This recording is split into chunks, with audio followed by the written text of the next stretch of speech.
Hello, guess who? Yes, it's me, John Bloodworth, Gentleman Crafter, and today I have another card layout video for you. This is number 42 and uses the Making Memories paper pad from first edition. Stacks and stacks of beautiful bold colours here and lots of ditzy designs and textures that you can work with in your card making.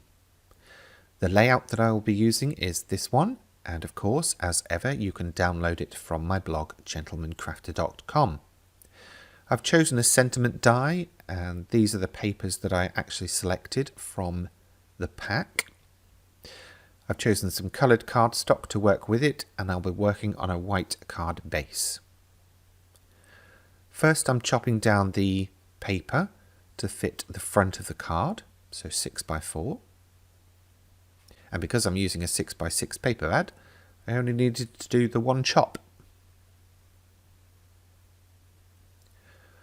Bookbinding glue as ever. If you've been following this series of videos, you know I'm a big fan of that. And now time to chop down some strips. So I cut the overall size first and then cut down the little strips. I think I've mentioned before, but I don't have a 1/2 inch measurement on this, so I just used the divide between the metal and the plastic of my trimmer to act as a 1/2 inch guide. So they might be slightly over, but nobody's going to be on your case for that. There are no measurement police, I hope. Anyway, I cut down the sentiments, die cut the sentiments from the red cardstock, the blue cardstock, and also some white cardstock. And then I cut the shadow layer from the same patterned paper that I used for the card front. It was a tight squeeze, so I had to actually put it in position and put some masking tape on just to fix it in place. But it was just enough to cut that shadow layer from. Now, working from dark to light, so dark at the bottom and light at the top, I layered up the sentiments.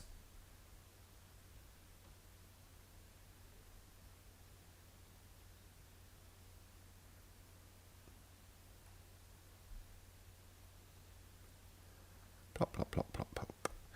It's always a benefit having that fine tip applicator on your glue, because then you can use it for this sort of job.